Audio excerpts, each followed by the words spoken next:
So, there it is. That's every single comic book that I currently own. It's quite a meagre collection, but I figured I'd go through it for those interested. So if you like comics, then stick around. This probably will come at you in a few parts, because I'm going to go through the books that I have read and those that I haven't, and then probably talk about some digital books. We'll start off with the ones that I have read, so I can, or rather the one that I haven't read. So I'll start off with the ones that I haven't read, so I can get through those quicker, and we'll see how it goes. So, and don't worry about all these being open at the top. I don't know if you can see that. I did that for the purposes of the video. Normally they would be closed. But let's get to it. These are the books that I have not read. So this is the Aquaman Annual. It's also number 1. So being that I'm relatively new to reading comic books, let me focus this. Figured annual, of course, means it's released annually. But why it's a number 1? I don't know if they're going to release an annual number 2 next year. I don't know. I'm quite novice when it comes to comics, so I apologise for that. I have X-Men Gold. I picked this up because mostly because of the anniversary badge on it. It's really hard to focus when I'm doing this one-handed. I picked it up because of the 5th anniversary thing, and it appears to be a special edition. It's a much, you probably can't tell here, but it's much thicker than a normal book. I would imagine it has more pages to go through. So, and I'm not a huge Marvel fan. I'll talk about that more, I guess, when I talk about the books that I have read. But that's one of the Marvel books that I actually physically own. These are the Batman Black and White. This is issue number 2 and issue number 3. The reason I don't have 1 is because, well, just due to the timing of my interest in hobbies, with the few times that I've been to comic shops, you know, brick and mortar stores, I didn't get a chance to get 1, but they do look like cool books, so I decided that I would grab 2 and 3. I believe there's a 4 as well. These are kind of the things where I'll go back and I'll find 1 online somewhere, like on eBay, so I probably will have 1 at some point. I haven't read either of these, of course. This is of my unread books, so I haven't touched either, but the reason I bought these or the reason I bought them before knowing the quality or having read any digitally or whatever, it just looks cool. The art looks really nice. I believe they change artists every now and then. I'm not entirely sure the process for that, but they certainly look really cool. So I figured I would pick those up because Batman's cool, Black and White is cool, and it just seems to be all pencil art, which is the cool thing. Some of it's ink, but there seems to be a lot of pencil stuff as well. And as you know, the pencils are kind of the life of some of the art in comics. Here are some that I'm really excited to read. Superman, Wonder Woman. This is one of the few team-up titles that DC has going. You'll notice I have a lot of DC books because those are the books that I enjoy reading. Again, I'll get to why I enjoy DC over Marvel and the books I've read video. I picked this up per the recommendation of various places on the internet. Apparently just the regular Wonder Woman book is good in and of itself. I haven't read that yet. I plan on buying or picking up the trade paperbacks. But yeah, I picked these up because I really wanted to see how Superman and Wonder Woman would team up in the New 52, and I'm already a fan of both. Superman book Unchained is fantastic, so I'll get to that soon enough. So these are what I could get. The last time I went up to the comic shop, and I go to comic shops in Glasgow to pick up these books. There's a few different shops. The particular one I went to last time, because I'm still kind of finding my way, they had 23, 24, and you can't really see it, but that's 25, and it's a nice kind of 3D cover type thing. I'm sure I could take it out and show you. If I can get the bloody thing open, that is. Okay, so you can kind of see there. It's a really, really nice kind of textured cover. And you can see there it's 25. That was $4.99. Of course, in Scotland we pay in pounds, but I think it converts relatively fairly. I haven't read any of this, so I don't want to spoil myself on Batman's 0 Year. which is of course his origins. So that's the Batman. That's the New 52 single issues that I own. That's all that I have as far as that book is concerned. And now the next few books are going to be very specifically Batwoman. I am a huge fan of the Batwoman books, even though I haven't read a lot of them yet, but it's something I'm kind of in the process of going through. Just the art is unreal. J.H. Williams 3, as you can see, his name's there. He's the artist. It's just his rendition of Batwoman is probably the ultimate. Of course, there aren't many renditions of Batwoman, as far as I know, but his in particular is just, it's amazing. And the reason I picked this up, this is issue number 24. This is the final issue that J.H. Williams and W. Hayden Blackman are doing together, or just in general the creative team for Batwoman. This is the last book they're doing together. They are leaving in protest, as per the whole Batwoman is gay and wanted to marry her significant other in one of the books, and DC apparently didn't want that to happen in the pages of the comic. So commendations to the creative team for leaving. Huge respect for being able to, because I mean they clearly love the character with all the heart they've put into the books and such. So I respect that they left, but it's also a sadness because there's no more J.H. Williams Batwoman to read.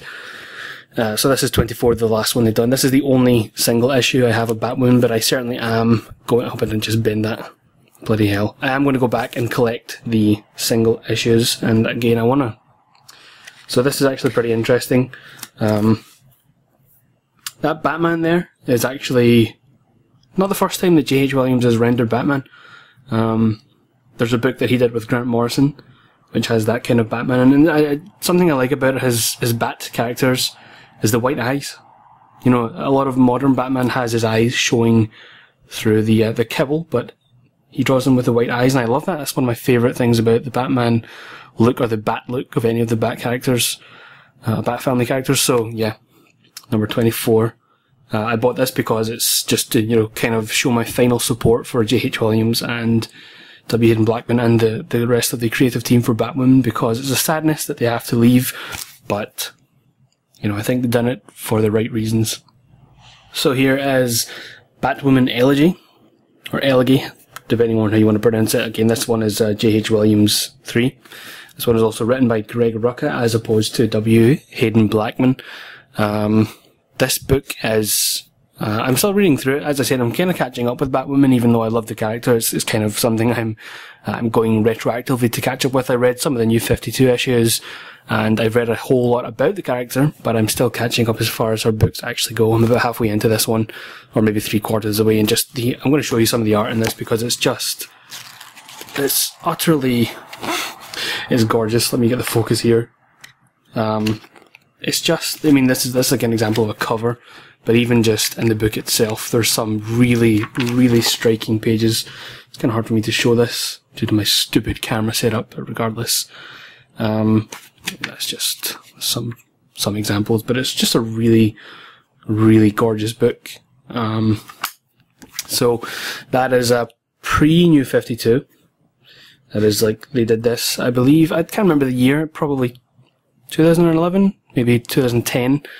I don't know if it says. In any case, it is a wonderful book, and as always, J.H. Williams is just, his art is unreal. And to end off my unread books, this is Batwoman and Batwoman. This is volume 1 and 2. There's actually 2 at the front there. This is volume 1.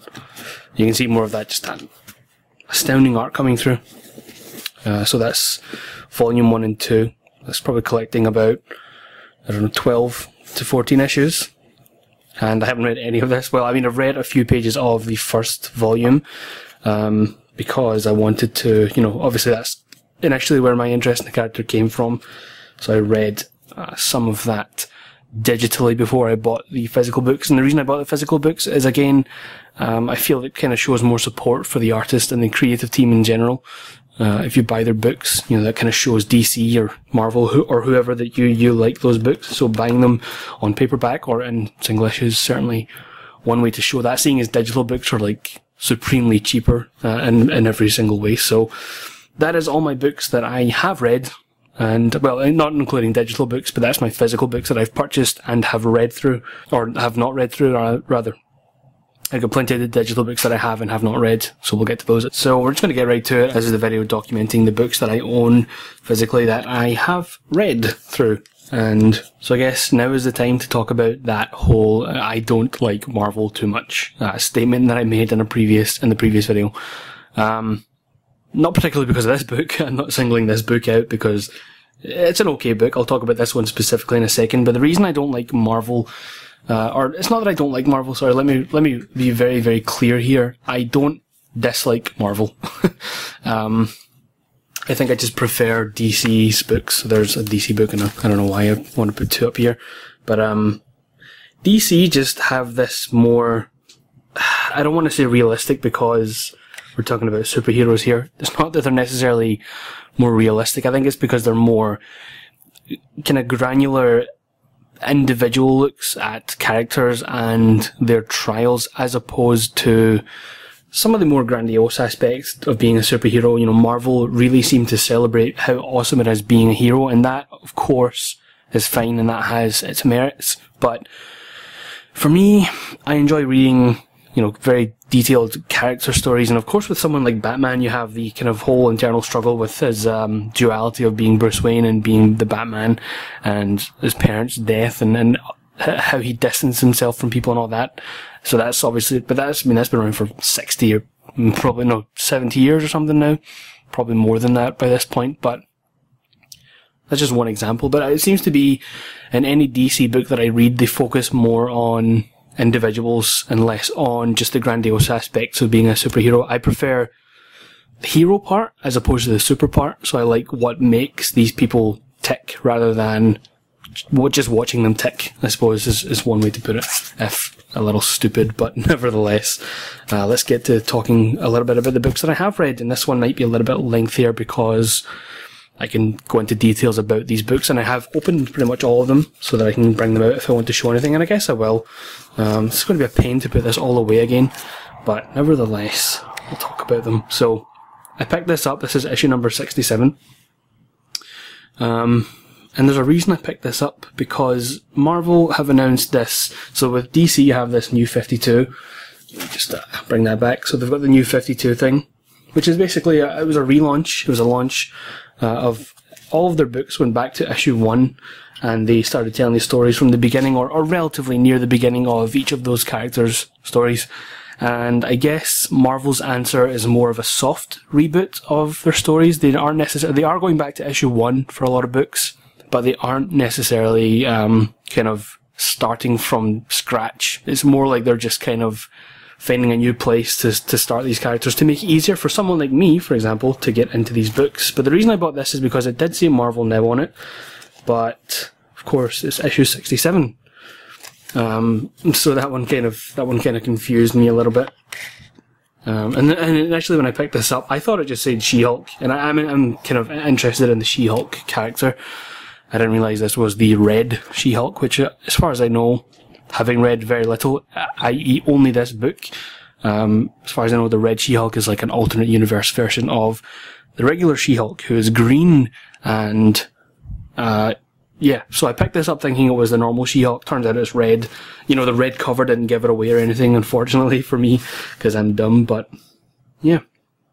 It's an okay book. The funny thing is, it being 67 and so late in the series, despite having Marvel Now, is the finale of this book. I don't know if She-Hulk is coming back with the rest of the Marvel Now stuff coming next year, but this is the finale book, so I basically read the ending of this entire run, which I'm not too bummed about. As I said, I'm not a huge fan of Marvel, so I'm not desperate to keep myself, you know, in the continuity right now. I'd rather just read the books as I get them, as they seem interesting, on a book-by-book basis. So, yeah, Red She-Hulk. It's okay.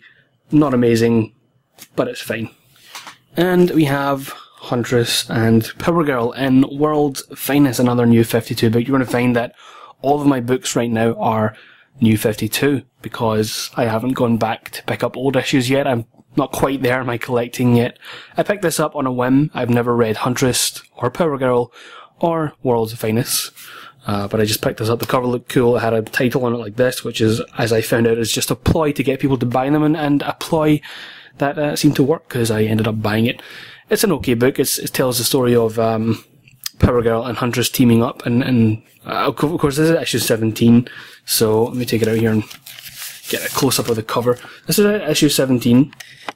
So I'm a little bit late again with kind of, although I much prefer DC. I'm trying not to get myself too caught up in missing continuity or missing previous issues. I can always go back and collect those and read them. And as far as I can tell, books, at least these days, are made to be read kind of out of sync. They're not made, but they're designed so that it's easier to read them in that type of format. So it was an okay book. Nothing too eventful happened in this one. I guess I'm going to have to pick up a few other books to find out. I mean, in this one, Power Girl is kind of... where is it? She kind of gets shot up into space. Yeah, that's a pretty impressive looking panel. Yeah, so cool looking book. The art's quite nice, but I don't know much about them yet. And oh, look at that, Breaking Bad. Not really, but nevertheless, it's an okay book. I guess I'm gonna have to read more to find out if it really is that good. The Cryptozoic Man. This is if you don't know, from the, you can maybe see that there, there's Kevin Smith and Walt Flanagan, Mike Zapcic, Brian Johnson and Ming Chen from the Comic Book Men show on AMC.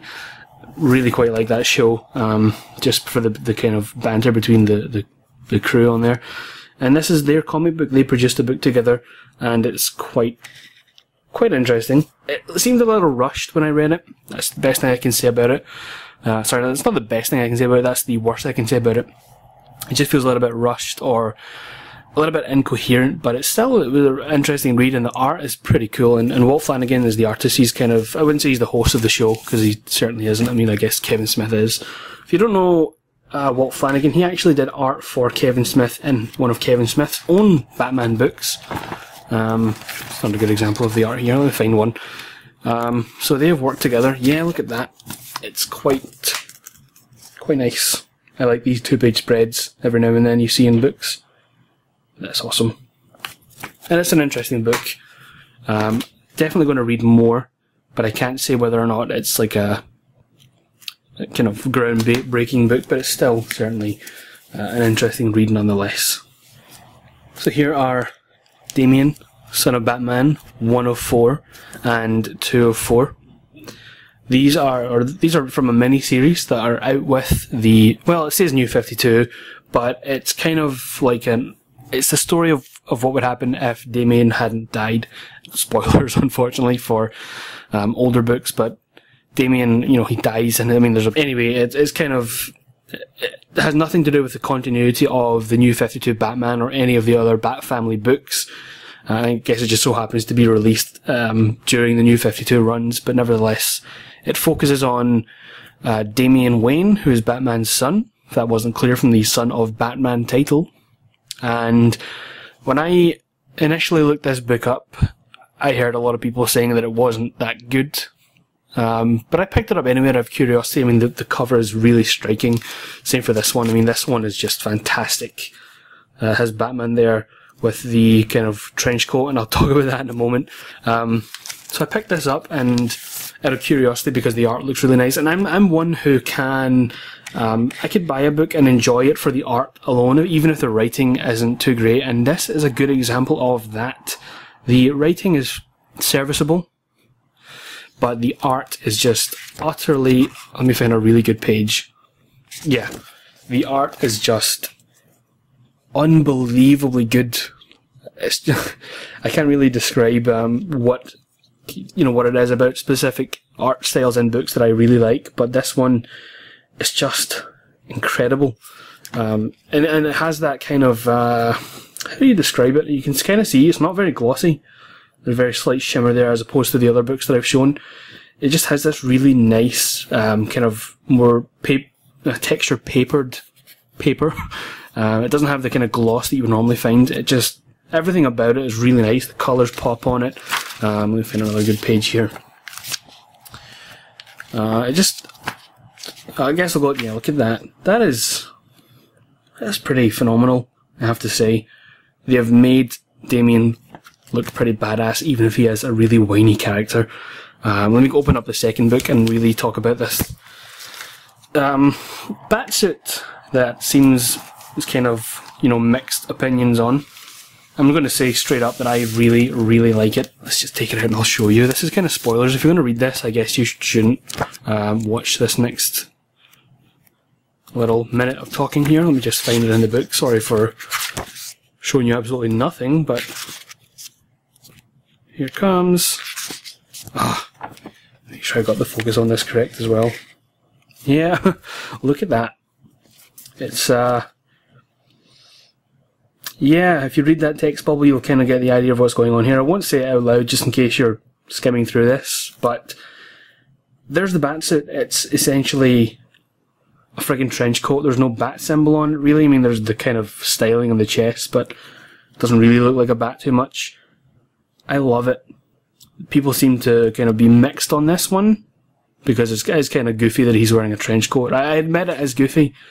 One of the reasons I like it though is because it is part of like a mini-series that doesn't necessarily infringe upon continuity or anything. This is its own little story arc. I really, really like this, and just as usual, the art is just amazing on this one. So, Damian Son of Batman, it's okay. The writing is serviceable, but the art is worth the price of admission, which is, where is it? There we go, $3.99. So here we have Batman, Superman. You probably noticed, maybe not yet, but I've got a lot of Batman stuff. I do like Batman. I'm a fan of Batman. But I bought this one because I wanted to see more. Well, in the first place, I wanted more Superman in my collection, but I also wanted to see Bruce and Clark teaming up. And these are fantastic books. The first book here, well, 1, 2, or 3 rather, and 4. Yeah, I think it changes at some point. Again, this is one of my kind of broken up collections. I have 1 here, and then it goes to 3, and then 4, and then I'm missing 5, and I have 6. So the art has changed for the first 4 issues. Let me, again, sorry for the constant back and forward focusing. The artist did change. So Jay Lee did the initial 4 issues. This isn't a really good example of the art in general, but it's just a nice page. Jay Lee does this really, really nice, very minimalist. That's kind of detail. That's the most detailed you'll probably see in the book. But he does this really, really wonderful, very minimal. I mean, look at that. That's just Superman. And there's just that kind of ominous background. There's Batman. Even explosions, they're very minimal. They're not very kind of grandiose. But he does a really nice rendering of Batman and Superman, and it's just a very good book in general.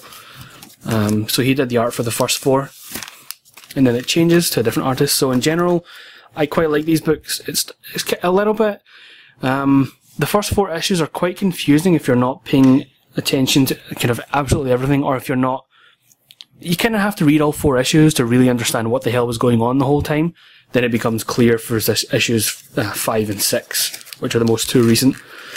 So the first 4, I've read the other ones that I don't have digitally, so at least I'm caught up. I can just go back and fill these in at any point. So the first 4 issues are fantastic in and of themselves for the art and for the writing. This is where it starts to get hectic. And when the artist changed from Jay Lee to Brett Booth, the writer's still the same. Greg Pak remained the writer. But this one, forgive me for trying to get through this one, because you're going to see why it's awkward in a moment, but this is where it changed to a more, I wouldn't say traditional, I mean kind of more similar to typical New 52 art. So you can see it's got away from the very minimalist approach that Jay Lee took. It's very, very detailed, but you can also see, you read the book sideways, horizontally. And again, this is another one of those things that people seem conflicted on. There's a really nice page in here somewhere that I'll find. People seem conflicted on this. Look at that. It's wonderful. Yeah, people don't seem to like the sideways thing. I don't mind it, but I understand why people wouldn't like it. I don't necessarily mind the sideways horizontal reading, but some people don't. But the Batman Superman books, I'm enjoying them. I would say that I am current on these books, not in the literal sense that this is the last one that came out, so I have it. I would say this is on my pull list, if you want to call it that. This is a book that I would get on the regular. Same for Batman. I haven't really pointed out which ones I'm regular on yet. I guess Damian as well, Cryptozoic Man, and Superman, or Batman Superman. Fun books nonetheless. So here's some of my favourites in the collection so far, and of course it is quite a small collection. Superman Unchained. Very, very phenomenal books in my limited experience with them. I actually have 2 of the first issue. I have the regular one, it's $4.99. I think it's longer, it feels thicker. But this one is $5.99, and it certainly is thicker for a reason, so I guess it's kind of hard to show this one off. Oh, this is thicker because it has a poster in it. I don't know if that puts the price up, but it does have a very small, not a poster, but like a larger page. But the art in this one, I mean, this is one of the things I just love about this book, is the art. It's just unbelievably nice. It's just such deep, rich colour. Really seeing it through the camera doesn't do it justice, but it is just wonderful. There's so much detail and so much. The colours just pop. And there's that comic, or that large page. I don't really want to fold it out because it's too difficult to do that. Well, the way I'm filming this, but that really cool book. And this is the special edition version of the same book. It's pretty much the same in every way in terms of the actual story content. The primary difference is, well, first of all, you see all the, oh my god, that is just wonderful. You see all the pencils. So this is all the stuff that Jim Lee would have, so this would have been his final drawings. One of the cool things about it though is there's a particular page at the front of the book somewhere, I think, that gives a good example of this. Here, for example, you see there are like notes that he would have left. Of course this isn't real pencil. It would have been worth a lot more than the $5.99 cover price, but yeah, there's like little notes and stuff. So this would have been what he would have submitted to the, I guess, the inker and the colorist and whatnot. Yeah, really, really cool book. And I didn't read this one like a normal comic. I just flipped through to see the drawings. Of course, I would have read the proper coloured and inked issue to get that, but still really freaking cool. And it also has, that's just part of the thing. Yeah. So this, I guess, is like the initial thing that Scott Snyder would have sent to Jim Lee and the other creative guys. So this is essentially a page by page, and kind of what he would want on every panel. And I mean, he literally does list every single panel. It's pretty cool. And as someone who wants to make comics, getting things like this is wonderful because it gives me a little bit of insight into how they produce their books. And I think at the end, yeah. So this, if you didn't see it, it's the 75th anniversary of Superman, at least at the time of publication.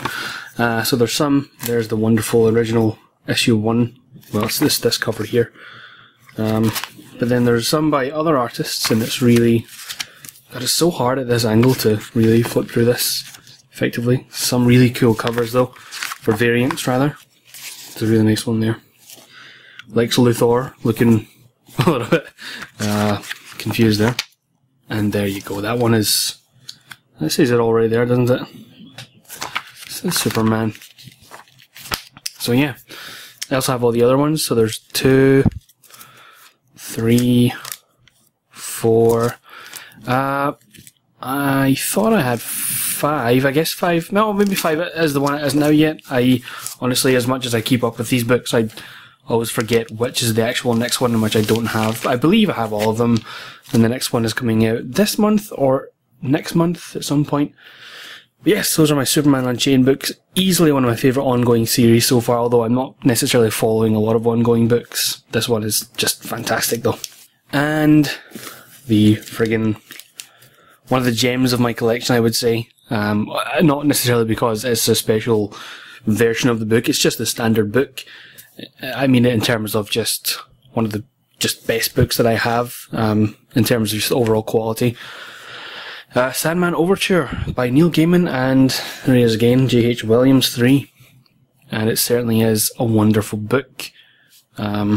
Sandman Overture is, I believe, is a prequel to the Sandman books themselves, which admittedly I have not read. But it's just one of those books. The writing, fantastic. Let me find, this is probably one of the most commonly seen pages from the book. Hard to show that, but yeah. Just bloody wonderful. I mean, yeah. It's one of those books that I'll go back and read a couple of times. I believe the next issue is out very soon, but it's just really wonderful book. Written by Neil Gaiman and wonderful, wonderful art by J.H. Williams III. And of course, there's Jonathan Rhys-Meyers on the back, because of all the advertisements in these books. Really, really fantastic book that I would highly recommend. I cannot wait for the next one. I also want to get the special edition version of this one, kind of like the Superman one.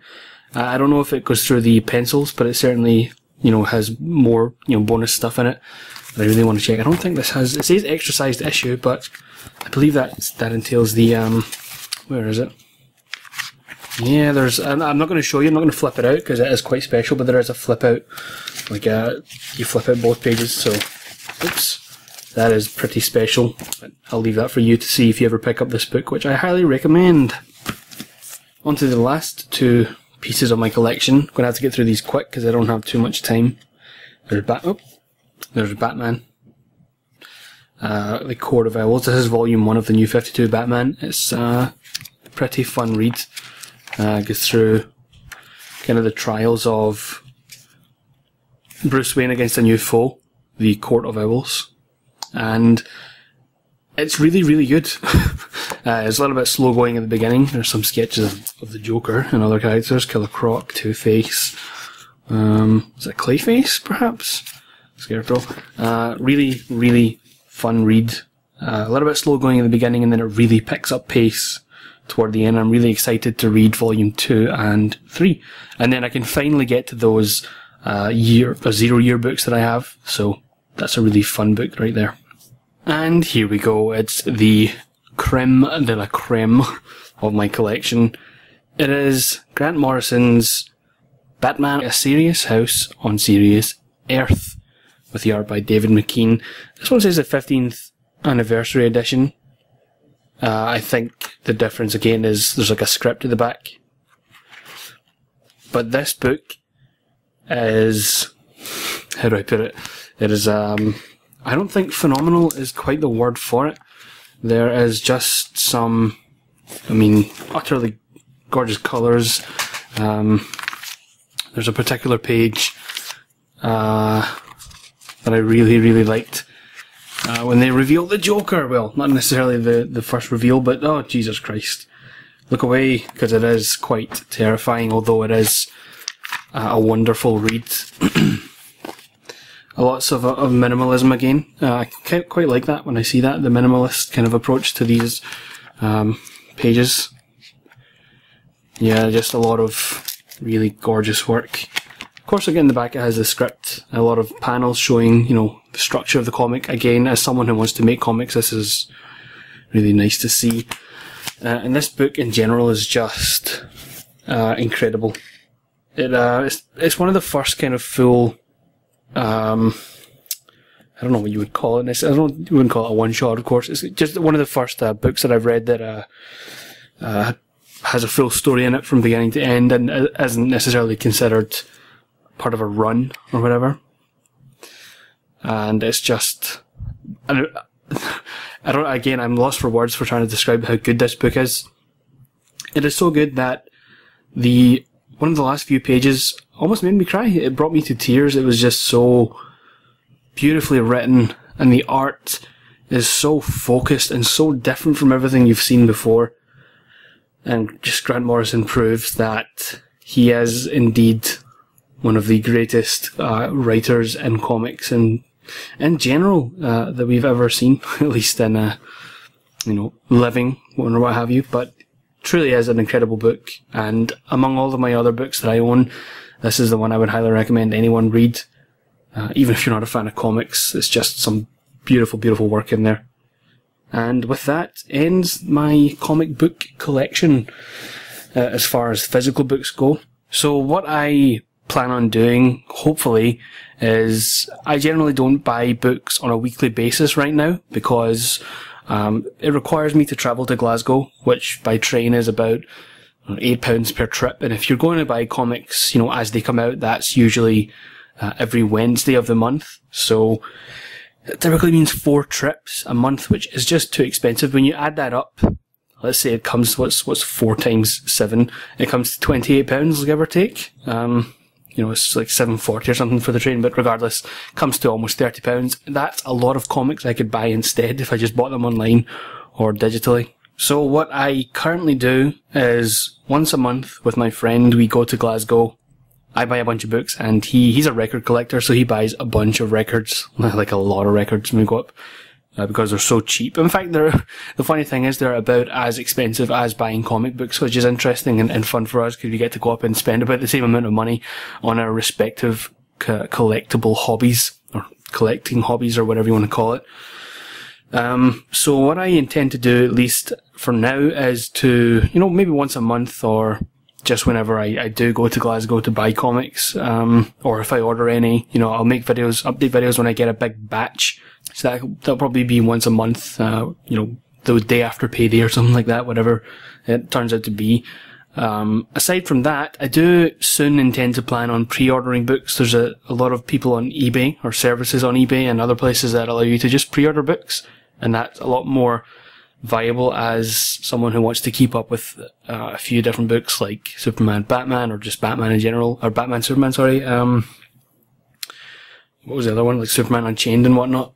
So I think I'm going to do that for some books, and that might entail, proper weekly updates on books I'm reading and what I think of them issue per issue, rather than just kind of skimming over them in a video like this. That is, if you want to see more of that, so just be sure to let me know. Otherwise, that's everything I have on my collection. I don't have any other books to talk about, but hopefully next month, sometime in January, probably within the first week of January, I'll have more comics to talk about, another big pile, because I tend to just buy as many as I can, as quickly as I can, and get home and read them. So, we'll see. But thank you for watching for now, and I hope you, want to see more, because I really, really love this hobby. I only picked it up within the last 2 or 3 months, but it has been phenomenal thus far. So, yeah, thank you for watching, and I'll see you all in future update videos.